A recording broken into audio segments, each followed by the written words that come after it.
बातें करते हम खेतों की और उसके रखवाली की, बाग बगीचा फल फूलों और फसलों की हरियाली की। हम बीजों की बातें करते उत्तम जल संसाधन की, हम तकनीकी बातें करते फसलों के उत्पादन की। हर किसान का सपना सच हो जीवन सुखद बनाने को, गाँव-गाँव के हर आंगन का प्यारा सा ये दर्शन। कृषि दर्शन, कृषि दर्शन, कृषि दर्शन, कृषि दर्शन, कृषि दर्शन, कृषि दर्शन, कृषि दर्शन, कृषि दर्शन। नमस्कार, कृषि दर्शन कार्यक्रम में आप सभी का स्वागत है। मैं हूं शशि। किसान भाइयों, जैसा कि आपको मालूम है कि हमारा ये कार्यक्रम आपके लिए होता है और हम हर बार नई नई जानकारियां ढूंढते रहते हैं ताकि आपको हमारे इस कार्यक्रम के द्वारा फ़ायदा मिल सके। कार्यक्रम की शुरुआत हो चुकी है। आइए सबसे पहले कृषि जगत में क्या कुछ चल रहा है नया दिखा देते हैं कृषि समाचार में। नमस्कार, कृषि समाचार में आपका स्वागत है। मैं हूं शशि। आइए देखते हैं आज कृषि समाचार में क्या है खास। 3 साल के अंतराल पर भूमि की मृदा का कराएं परीक्षण, कीटों के नियंत्रण के लिए अपनाएं सोलर लाइट ट्रैप, टमाटर की खेती के लिए अनुशंसित प्रभेद में लगाएं स्वर्ण संपदा। अब समाचार विस्तार से। 3 साल के अंतराल पर अपनी भूमि की मृदा का परीक्षण एक बार अवश्य कराएं। एक पूरी फसल चक्र के बाद मृदा का परीक्षण हो जाना बेहतर है। हल्की या समस्याग्रस्त भूमि की मृदा का परीक्षण बहुत ही जरूरी है। फसलों को अधिक पैदावार के लिए समय पर कीटों का नियंत्रण आवश्यक है। कीटों के नियंत्रण के लिए विकसित नई तकनीक सोलर लाइट ट्रैप को अपनाएं। इससे फसल उत्पादन लागत में कमी आती है और फसल रसायनों के कम प्रयोग से जहरीली भी नहीं होती है। किसान भाई बोदी की खेती के लिए उन्नत प्रभेद का चयन करें। लत्तेदार बोदी की खेती के लिए स्वर्ण श्वेता, सरना हरिता का चयन कर सकते हैं। इन प्रभेदों का चयन कर बेहतर उत्पादन लिया जा सकता है। लत्तेदार बोदी की खेती के लिए स्वर्ण श्वेता और सरना हरिता का चयन कर सकते हैं। स्वर्ण सरिता का फलिया 30 से 35 सेंटीमीटर लंबा होता है और रंग सफ़ेद होता है। इसकी पहली तुड़ाई बुआई के 55 दिनों के बाद शुरू हो जाती है। उपज क्षमता 200 से 250 क्विंटल प्रति हेक्टेयर है। सरना हरिता का फलिया 2 फीट के करीब होता है और रंग हरा होता है। उपज क्षमता 300 से 350 क्विंटल प्रति हेक्टेयर है। हाँ, बोदी के जैसे प्रमुख प्रभेद जो हमारा झारखंड के लिए जो हमारे इस केंद्र से विकसित हुई है या दूसरे जगह से, तो वो मैं बता रहा हूँ।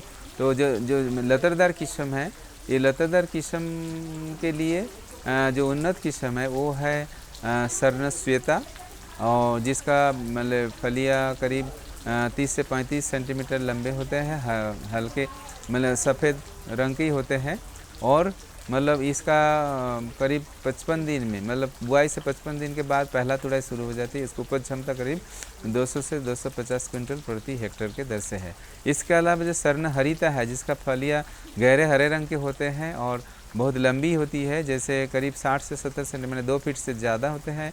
इसका फली भारी भी होता है, करीब 25 से 27 ग्राम इसका वजन होते हैं, और इसका उपज क्षमता और ज़्यादा है, और इसका करीब 300 से 350 क्विंटल प्रति हेक्टेयर के दर से है। टमाटर की खेती से अधिकाधिक उत्पादन लेने के लिए 200 ग्राम बीज प्रति हेक्टेयर लगाएं। कतार से कतार की दूरी 60 सेंटीमीटर और पौधा से पौधा की दूरी 60 सेंटीमीटर रखें। बेहतर उत्पादन के लिए अनुशंसित प्रभेद में स्वर्ण संपदा, स्वर्ण समृद्धि, पूसा हाइब्रिड 1 लगाएं। टमाटर की खेती के लिए जैविक पदार्थ से भरपूर दोमट और बलुई दोमट मिट्टी उपयुक्त है। रोपाई के समय गोबर खाद 250 क्विंटल, नेत्रजन 100 किलोग्राम, स्फूर 50 किलोग्राम, पोटाश 50 किलोग्राम प्रति हेक्टेयर खेत में मिलाएं। ध्यान रहे बुआई के 1 माह बाद ही रोपाई करें। साथ ही 10 से 12 दिनों पर सिंचाई करते रहें। किसान भाई खरपतवार के नियंत्रण और खेत की तैयारी के लिए बखर नामक कृषि यंत्र का प्रयोग कर सकते हैं। इसकी कार्यक्षमता 1 से 1.5 एकड़ प्रतिदिन है। आज की विशेष जानकारी है टमाटर फसल में फल मक्खी कीट से बचाव के बारे में। किसान भाई, टमाटर फसल में फल मक्खी लगने का खतरा रहता है। फल मक्खी उड़ने वाले कीट होते हैं जो टमाटर के फल को क्षतिग्रस्त कर देते हैं। इस कीट से बचाव के लिए बुआई से पहले सुरक्षा कदम उठाए जाते हैं। इसके लिए किसान कतारों में टमाटर की बुआई करें और टमाटर की हर 16 पंक्ति के बाद एक पंक्ति गेंदा फूल लगाएं। और अब एक नजर राज्य के 5 प्रमुख शहरों के मौसम के मिजाज पर। आज राज्य के 5 प्रमुख नगरों के अधिकतम और न्यूनतम तापमान कुछ इस प्रकार दर्ज किए गए। रांची का अधिकतम तापमान 31 डिग्री सेल्सियस दर्ज किया गया। कृषि समाचार में आज इतना ही। अगले दिन अगले अंक में फिर मुलाकात होगी कुछ ताज़ा और तरीन खबरों के साथ। तब तक के लिए दीजिए इजाजत। नमस्कार, जोहार। किसान भाइयों, अभी आपने देखा कृषि समाचार, मंडी भाव, साथ ही अगले 24 घंटे के अंदर मौसम के मिजाज को जाना। आइए यहाँ पे लेते एक छोटा सा विराम। कहीं जाइएगा नहीं, क्योंकि विराम में भी आपके लिए संदेश है। बने रहिए आपके अपने कार्यक्रम कृषि दर्शन के साथ। भारत सरकार का हर प्रयास किसानों को दे रहा है एक नई आस। देश के किसानों की खुशहाली और उन्हें आत्मनिर्भर बनाने के लिए भारत सरकार समर्पित है। प्रधानमंत्री श्री नरेंद्र मोदी जी के नेतृत्व में कृषि क्षेत्र में किए गए निरंतर प्रयासों के फलस्वरूप देश खाद्यान्न व बागवानी के क्षेत्र में आत्मनिर्भर हो चुका है और देश में दलहन का उत्पादन भी बढ़ा है। इसी तरह भारत सरकार ने खाद्य तेलों के उत्पादन को बढ़ाने के भी अनेक प्रयास किए हैं। इसी क्रम को आगे बढ़ाते हुए माननीय प्रधानमंत्री श्री नरेंद्र मोदी जी के नेतृत्व में भारत सरकार ने दूरदर्शी निर्णय लेते हुए राष्ट्रीय खाद्य तेल मिशन ऑयल पाम की शुरुआत की है। इस मिशन से देश भर के किसानों को बहुत लाभ मिलेगा।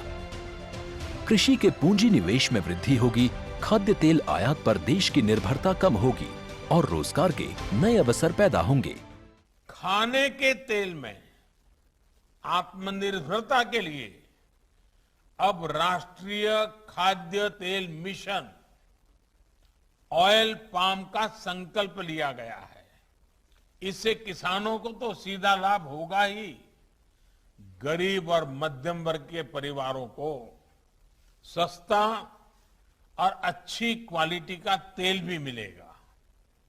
यही नहीं, ये मिशन बड़े स्तर पर रोजगार का निर्माण करेगा। इस मिशन के अंतर्गत ऑयल पाम का रकबा और पैदावार बढ़ाने पर जोर देने के लिए सरकार ने 11,000 करोड़ रुपए से अधिक की सहायता राशि निर्धारित की है। मिशन के तहत सरकार ने ऑयल पाम की खेती के लिए रोपण आदि की सहायता में बढ़ोतरी करते हुए पहले मिलने वाले 12,000 रुपए प्रति हेक्टेयर को बढ़ाकर 29,000 रुपए प्रति हेक्टेयर तक कर दिया है। ऑयल पाम के पुराने बागों के पुनरुद्धार के लिए 250 रुपए प्रति पौधा के हिसाब से विशेष सहायता दी जा रही है। पौधारोपण सामग्री की कमी दूर करने और बीजों की पैदावार करने वाले बागों को भी सहायता दी जाएगी। इसके तहत 15 हेक्टेयर ऑयल पाम उद्यान के लिए 80 लाख रुपए तक की सहायता राशि दी जाएगी। इसके अलावा नर्सरी विकास के लिए 40 लाख रुपए तक तय किए गए हैं। पूर्वोत्तर और अंडमान राज्यों के लिए विशेष सहायता का भी प्रावधान है। ऑयल पाम के किसान ताजे फलों के गुच्छे यानी FFB का उत्पादन करते हैं, जिनकी वर्तमान में कीमतें अंतर्राष्ट्रीय मूल्यों में उतार चढ़ाव के आधार पर तय होती हैं। पहली बार केंद्र सरकार ताजे फलों के गुच्छे की कीमत के लिए किसानों को आश्वासन दे रही है। ये व्यवहार्यता मूल्य यानी VP कहलाएगा, यानी किसानों को कोई घाटा नहीं होने दिया जाएगा। व्यवहार्यता मूल्य VP तय करने की शुरुआत 1 नवंबर से होगी और अगले वर्ष 31 अक्टूबर तक जारी रहेगी। इसे ऑयल पाम वर्ष कहा जाएगा। इस योजना के तहत वर्ष 2025-26 तक ऑयल पाम का रकबा 6.5 लाख हेक्टेयर सृजित करने और कच्चे ऑयल पाम की पैदावार वर्ष 2025-26 तक 11.20 लाख टन पहुंचाने का लक्ष्य निर्धारित किया गया है। सरकार के इस महत्वपूर्ण निर्णय से देश में ऑयल पाम की खेती करने वाले किसानों में विश्वास पैदा होगा और वे खेती का रकबा बढ़ाएंगे। इस तरह पाम ऑयल का उत्पादन भी बढ़ेगा, जिससे किसानों की आय बढ़ेगी और ग्रामीण अर्थव्यवस्था भी सुदृढ़ होगी। दलहनी फसल, जी हाँ, हमारे किसान भाई जिस तरह से साग सब्जियों की खेती करते हैं, दलहनी फसलों की भी उतनी ही ज़्यादा खेती करते हैं। दलहनी फसलों की खेती करने के लिए हमारे किसानों को किन किन बातों का ख्याल रखना है, कौन सी मिट्टी में दलहनी फसल लगाना है और उसकी देखभाल कैसे करें, साथ ही कृषि कार्य किस प्रकार करें, जानने के लिए आइए सीधे चलते हैं विशेषज्ञ की ओर। बरसात का मौसम जाते ही रबी दलहनी फसलों की खेती का वक्त आ जाता है। अक्टूबर का प्रथम सप्ताह इन फसलों की बुआई के लिए उपयुक्त मानी जाती है। अपने प्रदेश झारखंड में चना, मसूर, मटर तथा खेसारी आदि रबी फसलें प्रमुख रूप से लगाई जाती हैं। इनके लिए टाण जमीन तथा बलुई दोमट मिट्टी उपयुक्त मानी जाती है। इनकी खेती की शुरुआत से पहले सिंचाई व्यवस्था सुनिश्चित करना बेहतर होता है। आज जैसा कि विषय है दलहनी फसलों की खेती और उसकी वैज्ञानिक विधि से किस किस तरह की कौन सा विधि अपनाएं जिससे कि हमें अधिक से अधिक उपज प्राप्त हो। तो अभी जैसा कि आपको पता है ये मौसम चल रहा अक्टूबर का प्रथम सप्ताह, तो इसमें हम लोग अभी तैयारी कर देते हैं रबी दलहनी फसलों की बुआई के लिए। तो इसमें हम पहले देखेंगे कि रबी दलहनी फसलें झारखंड में लगने वाली कौन कौन सी मुख्य फसलें हैं। ऐसे किसान भाई तो जानते हैं रबी मौसम में कौन सी दलहनी फसल लगाते हैं, जैसे कि मटर आता है, मसूर आता है और सबसे महत्वपूर्ण इसमें चना आता है। कुछ किसान झारखंड के कुछ क्षेत्रों में खेसारी भी लगाते हैं। तो ये मुख्यतः दलहनी फसल हैं जो कि रबी के मौसम में लगाए जाते हैं। और हम चाहेंगे किसान भाई जो भी दलहनी फसल लगाना चाहेंगे रबी के मौसम में, जहाँ पर सिंचाई की समुचित व्यवस्था हो उस जगह को चुनाव कर लें। भूमि का चुनाव अभी बहुत आवश्यक है, तो किसान भाई अभी से भूमि का चुनाव कर लें। इन फसलों की खेती के पहले खेत की तैयारी तथा बीज के चयन पर विशेष ध्यान देने की आवश्यकता है। इनकी खेती की तैयारी के लिए सर्वप्रथम तो देसी हल से खेतों की 2 बार जुताई कर लेनी चाहिए, फिर पाटा चलाकर भूमि को समतल कर लेना चाहिए। इसके बाद क्यारियों में बुआई करनी चाहिए। इन फसलों की खेती के लिए कई तरह के बीज उपलब्ध हैं जिनमें रोग प्रतिरोधक क्षमता होती है तथा उनकी पैदावार भी अच्छी होती है। अतः ऐसे बीजों का चयन कर इनकी खेती करना बेहतर होता है। जो भी दलहनी फसल लगता है, चाहे वो खरीफ में लगने वाली मूंग उड़द की फसल हो, चाहे रबी में लगने वाली चना मटर मसूर की फसल हो, टाण वाली ज़मीन में लगती है। खेत की तैयारी में हम दलहनी फसलों में विशेष कुछ नहीं करते हैं। 2 बार देसी हल से अच्छी तरह से जुताई कर लेते हैं ताकि जो खरीफ मौसम में जो फसल लगी है ना, उसकी जो ढेला है या फिर अन्य खरपतवार घास फूस है वो साफ़ हो जाए खेतों से। और उसके बाद 2 बार देसी हल से जुताई करने के बाद एक बार पाटा चला देते हैं ताकि जो ढेला हैं और जो मिट्टी उबड़ खाबड़ बन गई हैं वो समतल हो जाएं। इसके उपरांत हम उसमें हम तैयारी करते हैं लगाने की फसल को। तो हम फसल को लगाने के लिए अनुशंसा करते हैं कि हम क्यारियों में लगाएं इन्हीं सभी फसलों को, क्योंकि क्यारियों में लगाने से हम लोग देखा गया है कि प्रयोगों से एक तो अधिक उपज होती है और दूसरा है कि उसमें जो अन्य खेती कार्य होते हैं जैसे निकाई गुड़ाई है, फिर उसको खरपतवार नियंत्रण है, तो इस तरह के कामों में आसानी हो जाती है। इसके उपरांत आता है कि हमें कौन सा बीज लगाना है, कौन सा किस्म लगाना है, क्योंकि किस्म का चुनाव भी किसानों के लिए बहुत ही महत्वपूर्ण स्थान रखता है इन फसलों के लगाने के लिए। क्योंकि आजकल जो किस्में आ रही हैं उसमें अधिक उपज, न सिर्फ अधिक उपज देने वाली किस्में हैं बल्कि इसमें रोग एवं कीट अवरोधी जो गुण होते हैं वो भी विद्यमान रहते हैं। तो हम चाहेंगे कि किसान भाई इन फसलों को लगाएं और हम कुछ किस्मों के नाम लेना चाहेंगे जो कि यहाँ झारखंड के लिए हम लोग प्रयोगों से अनुशंसित किए हैं यहाँ के किसानों के लिए। खासकर चना में हम सबसे पहले देखते हैं बिरसा चना 3।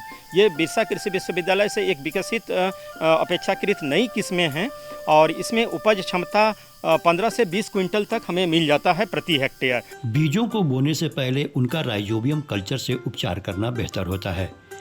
इनकी खेती में यूरिया, पोटास तथा फास्फोरस का प्रयोग करते वक्त 20-40-20 का अनुपात बनाए रखना चाहिए। इससे फसलों की पैदावार अच्छी होती है। इनकी खेती में सिंचाई पर भी ध्यान देने की ज़रूरत है। यदि बारिश नहीं हुई है तो ऐसी फसलों के लिए 3 पटवन की आवश्यकता होती है। आप बीज का चुनाव कर लेते हैं, उसके बाद हम इसमें जीवाणु खाद का प्रयोग करते हैं। जीवाणु खाद हम बीजों का उपचरित करते हैं बीजाणु खाद से, जिसमें राइजोबियम नामक एक बीजाणु होता है जो कि अलग अलग फसल के लिए अलग अलग बनता है।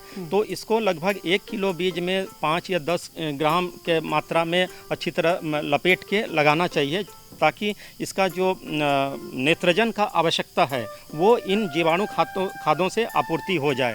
तो इसीलिए इसमें नेत्रजन कोई भी दलहनी फसल में नेत्रजन की कम आवश्यकता पड़ती है। तो इसको हम लोग जब खेत की क्यारियाँ बना लेते हैं, उसके बाद बीज उपचारित कर लेते हैं राइजोबियम नामक जीवाणु से, उसके बाद हम खेतों में लगाते हैं। लगाने से पहले हमें रासायनिक खाद की भी ज़रूरत पड़ती है, जो कि यूरिया के रूप में, पोटास के रूप में और फास्फोरस के रूप में देते हैं। इसको हम लोग 20, 40 और 20 के अनुपात में मिला देते हैं और उसके बाद कुंडों में डाल देते हैं। उसके उपरांत हम बीज की बुआई करते हैं। बीज की बुआई करने के बाद उसको अच्छी तरह से ढक देते हैं और एक सिंचाई ज़रूर कर दें 1-2 दिन बाद में, है ना। तो उससे है कि उसमें अंकुरन की क्षमता बढ़ जाती है। इन फसलों में कीट लगने का भी खतरा बना रहता है, अतः पत्ती छेदक तथा फली छेदक जैसे कीटों के लगने पर अनुशंसित दवा का उचित मात्रा में छिड़काव करना चाहिए। जब फसलें तैयार हो जाती हैं तो उसके भंडारण से पहले उसे इतना सुखाना चाहिए कि उसकी नमी 10 से 12% तक हो जाए। फिर दवा से उपचारित थैले में उसे भरकर ऊंचे स्थान पर रख देना चाहिए। खेत में आ जाता है तो खेत में हमें बहुत सारे जो पत्ता छेद कर देती हैं और इसके अलावा फल छेदक जो कीट होते हैं वो उसका आक्रमण चना में भी काफ़ी हो जाता है और उसमें मसूर और मटर में भी काफ़ी देखा जाता है। तो फल छेदक के लिए हम लोग जनरली इंडोक्साकार्ब नामक एक दवाई आती है, उसका हम लोग छिड़काव करते हैं, उसमें हम दे देते हैं। इसके अलावा हम लोग और 1-2 जैसे बहुत बार हम लोग देते हैं पत्तियों में वो छेद हो जाता है या फिर पाउडर के रूप में सफ़ेद दाना बन जाता है, जो कि मटर में हम लोग खासकर देखते हैं। तो उसके लिए सल्फेक्स नामक एक दवाई है, उसका छिड़काव करते हैं। इस तरह से वैज्ञानिकों की राय पर यदि रबी दलहनी फसलों की खेती की जाए तो किसान भाई इसकी अच्छी उपज ले सकते हैं और अपनी आमदनी बढ़ा सकते हैं। किसान भाइयों, बरसात का मौसम है और इस मौसम में संक्रमण का खतरा तेजी से बढ़ता है। आपको तो पता ही है कि इस मौसम में खेती किसानी के साथ साथ पशुधन से लेकर चूजों की भी देखभाल करनी पड़ती है। जी हाँ, हम अभी बात कर रहे हैं चूजों की। हमारे किसान भाई चूजों की देखभाल करने के लिए कौन कौन सी बातों का ख्याल रखें, साथ ही उसके छावनों की देखभाल किस प्रकार करें, जानने के लिए आइए सीधे चलते हैं विशेषज्ञ की ओर। किसान भाइयों, यदि आप चूजे तथा छौने पाल रहे हैं तो बरसात के मौसम में इनके खान पान से लेकर रखरखाव तक में विशेष ध्यान देने की ज़रूरत है। बरसात के मौसम में चूजों में संक्रामक रोग होने की अधिक संभावना रहती है, अतः इनसे बचाव के लिए इनके आवास की स्वच्छता पर विशेष ध्यान देना आवश्यक है। किसान भाइयों को उनके आवास की मरम्मत बरसात शुरू होने से पहले करा लेनी चाहिए, ताकि इनके आवास में कहीं से भी पानी का रिसाव ना हो तथा इनके आवास सूखे हों। नाली की अच्छी व्यवस्था हो ताकि वहाँ से मलमूत्र की अच्छे से निकासी हो सके। इन सब के अलावा समय समय पर चूने का छिड़काव करते रहना उचित है। हम लोग बात करते हैं चूज़ों की देखभाल, तो सबसे पहले थोड़ा सा समय लेकर बताना चाहूँगी कि आखिर क्यों हम बरसात के दिनों में ज़्यादा कॉन्शियस रहते हैं as a scientist, as a किसान, कि क्यों केयर करना चाहिए। तो सबसे पहले मैं कहना चाहूँगी, आपको बताना चाहूँगी कि जब हम बात करें बरसात में तो वो बहुत ही ज़्यादा बीमारियों से ग्रसित होने की संभावना बढ़ती है, संक्रामक रोगों की संभावना बढ़ती है, कई तरह की परेशानियों का सामना चूजे और छौने दोनों करते हैं। इसीलिए खासकर हमें कॉन्शियस रहना चाहिए, सचेत रहना चाहिए और सावधानियाँ बरतनी चाहिए। आपके सवाल पर आते हुए कि बरसात के दिनों में चूज़ों की देखभाल कैसे की जाए, सबसे पहले हमारे किसान भाई बहन, हमारे दर्शकगण इस बात को सुनिश्चित करें कि बरसात शुरू होने के पहले ही उन्हें जो भी अपने घर का मतलब जैसे कि बाड़ा हुआ जहां चूज़ों को रखते हैं या फिर कमरा जो भी उन्होंने रखा हुआ है बंदोबस्त, उसको वो मरम्मत पहले करवा लें, बरसात तक के लिए ना छोड़ें, ताकि बरसात में छत से पानी का रिसाव ना हो।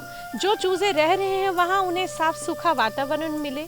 एक बात ध्यान रहे कि देखिए, अगर हम प्रबंधन की बात करें बरसात के समय में तो उसको हम बांट सकते हैं रोग प्रबंधन, आवास प्रबंधन एवं भोजन प्रबंधन। सबसे पहले जो मैं आवास प्रबंधन की बात कर रही हूँ उस पर पुनः आते हुए कि चूज़ों को कैसे रखा जाए, तो आर्द्रता यानी कि जो ह्यूमिडिटी होती है, यानी कि जो मॉइस्चर कंटेंट होता है, वो 20 से 30% से ज़्यादा किसी भी बाड़े में नहीं रहने देना चाहिए। और अगर हमारे चूज़ों के घर में या मुर्गियों के घर में 40% से ज़्यादा आर्द्रता है तो हमें बिल्कुल ये अलार्मिंग सिचुएशन है, ये सही नहीं है, बीमारियों को न्योता है।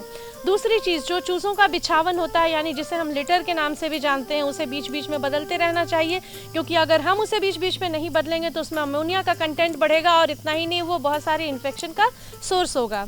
तीसरी चीज़, कोई भी घर, चाहे वो छौने हो, चाहे वो चूज़े हों, चाहे अन्य जानवर हों, उनके घरों में यह सुनिश्चित करें कि ड्रेनेज यानी नाली जो है वो प्रॉपर रहे, उनका जो डंग यानी कि जो मल मूत्र है उसकी निकासी का द्वार सही रहे, पानी अटकने का कोई सोर्स ना रहे, गड्ढा वगैरह ना रहे, हो सके तो उसे सीमेंटिंग वगैरह जहाँ तक पॉसिबल हो कर दें, रेगुलर उसको क्लीन करें। और अगर हम लोग बात करें उसको क्या कहते हैं उसको छिड़काव की, तो सूखा चूना का भी छिड़काव आप चूज़े और छौनों के घरों में कर सकते हैं और इससे चूज़े आपके जो है वो सेफ रहेंगे। बरसात के मौसम में चूजों में रानीखेत, फाउल पॉक्स जैसी बीमारियों की संभावना बढ़ जाती है, अतः इनसे बचाव के लिए इनका टीकाकरण कराना आवश्यक होता है।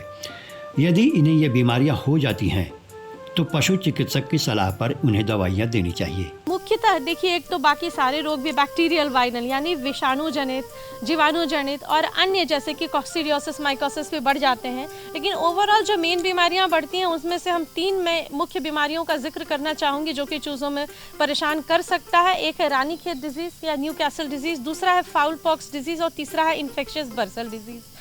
पहली बीमारी, अगर मैं थोड़ा सा प्रकाश अगर आपकी अनुमति हो तो मैं डालना चाहूँगी। पहली बीमारी जो है जिसे हम रानीखेत या न्यूकैसल डिजीज़ के नाम से जानते हैं, तो इस बीमारी के लिए भी या फिर दूसरी बीमारी IBD और तीसरी कहें तो इन सभी के लिए टीकाकरण सबसे प्रमुख उपाय है।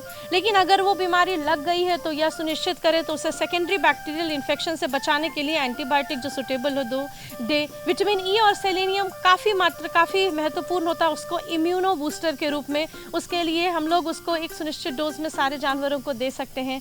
और उसके अलावा जैसा लक्षण होता है उस तरह से हम लोग, जैसे IBD में क्या होता है कि उसका इम्यूनिटी खत्म हो जाता है और वो बहुत सारे अन्य बीमारियों से ससेप्टेबल हो जाता है। फाउल पॉक्स में जैसे हमारे में चिकन पॉक्स, स्मॉल पॉक्स, उसी तरह फाउल पॉक्स जो होता है उसी तरह वो कह सकते हैं कि वो जो मुर्गी होती है उनका चेचक हुआ तो पूरे शरीर में, कलगी में, हर जगह पे वो जो होते हैं ना वो क्या कहते हैं पॉक्स या लीजन्स हो सकते हैं, जिसकी वजह से उसे काफ़ी परेशानी हो सकती है। और उसके अलावा वो रेस्पिरेटरी ट्रैक्ट को भी इफेक्ट करता है।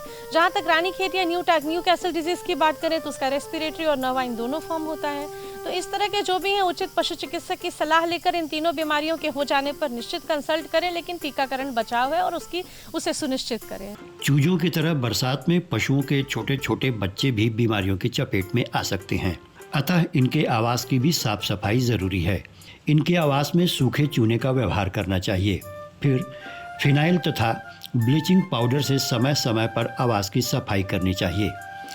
इनके भोजन ताजे हों और पानी स्वच्छ हो तो इन्हें कई बीमारियों से बचाया जा सकता है। चाहे गाय के बच्चे बछड़े कह लें, बकरी के बच्चे कह लें, भेड़ के बच्चे कह लें, सुअर के बच्चे कह लें, जैसा मैंने कहा सभी जानवरों को बरसात में खास देखभाल की ज़रूरत होती है। और चूज़ों की ही तरह उनके घर को भी सुनिश्चित करें कि आर्द्रता यानी नमी कम हो, साफ सफाई बनी रहे, सूखा चूना छिड़कें, फॉर्मेलिन से छिड़काव करें और नहीं कुछ तो एटलीस्ट जो नॉर्मल हम लोग घर साफ करने के लिए यूज़ करते हैं फिनाइल, उसे यूज़ करें। उसके अलावा जैसे मैंने बोला मल मूत्र नहीं अटकना चाहिए, नहीं रहना चाहिए, गोबर वगैरह हमेशा साफ करना चाहिए। नालियों में भी ब्लीचिंग पाउडर का तो कम से कम हमारे किसान भाई बहन आसानी से छिड़काव कर सकते हैं नालियों में और बाहर के परिसर में।